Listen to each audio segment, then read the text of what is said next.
হাতিসুর পুরনো দালান ঘেঁষে কিংবা রাস্তার ধারে অন্য আগাছার মাঝে এই গাছটি দেখা যায়।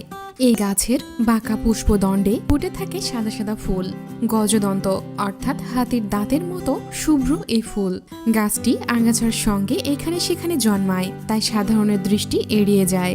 মোটামুটি 1-1.5 ফুট লম্বা হয় এই গাছ।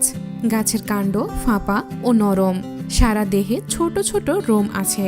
গাছের ওপরের দিকের কাণ্ড চৌকো, নিচের দিকে অপেক্ষাকৃত গোলাকার। সংস্কৃত নাম শ্রীহস্তিনী। এই গাছের বৈজ্ঞানিক নাম হল হেলিওট্রোপিয়াম ইন্ডিকাম, যাকে ইংরেজিতে বলা হয় ইন্ডিয়ান হেলিওট্রপি। এই গাছের রয়েছে বিভিন্ন ধরনের ঔষধি গুণাগুণ। বিভিন্ন ধরনের সমস্যায় ব্যবহার করা যায় এই ঔষধি গাছ। চলুন জেনে নেওয়া যাক কি কি সমস্যায় আপনি ব্যবহার করতে পারবেন এই ঔষধি উদ্ভিদটি।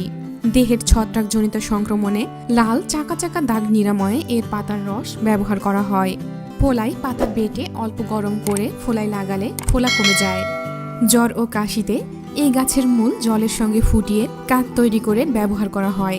বিষাক্ত পোকার কামড়ে পাতার রস লাগালে জ্বালা এবং ফোলা কমে যায়। আঘাতজনিত ফোলায় পাতা বেটে অল্প গরম করে লাগালে ফোলা এবং ব্যথা উভয়ই কমে যায়।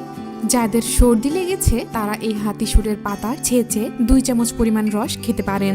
এতে করে আপনার সর্দি ভালো হবে। টাইফয়েড জ্বরে এই উদ্ভিদটির পাতা হতে পারে কার্যকরী সমাধান। এই পাতার রস হালকা গরম করে পানিতে মিশিয়ে খেলে টাইফয়েড ভালো হয়। একজিমা থেকে মুক্তি পেতে হাতিসুর গাছের পাতা থেতলে আক্রান্ত স্থানে দিন। এভাবে কিছুদিন ব্যবহার করলে একজিমা সেরে যাবে।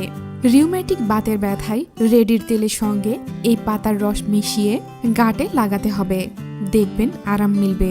দাঁতের মাড়ি ফোলায় আক্রান্ত ব্যক্তি হাতিসুরের মূল চিবালে মাড়ির ফোলা কমে যায়। কাটা ছেঁড়া স্থানে হাতিসুরের পাতা থেতলে রস দিলে কাটা ছেঁড়া ঘুচে যাবে।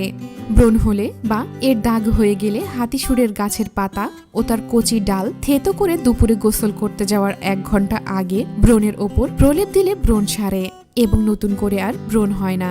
ফ্যারেঞ্জাইটিস রোগে পাতার রস অল্প পরিমাণে মিশিয়ে গার্গল করলে উপকার পাওয়া যায়। তাহলে দর্শক, দেখতেই পাচ্ছেন বনে বাদারে জন্ম নেওয়া এবং অবহেলায় বেড়ে ওঠা এই হাতিসুর গাছের কত উপকারিতা। আপনার প্রয়োজন অনুযায়ী এটি ব্যবহার করতে পারেন। আশা করছি উপকৃত হবেন। এতক্ষণ আমাদের সাথে থাকার জন্য অসংখ্য ধন্যবাদ।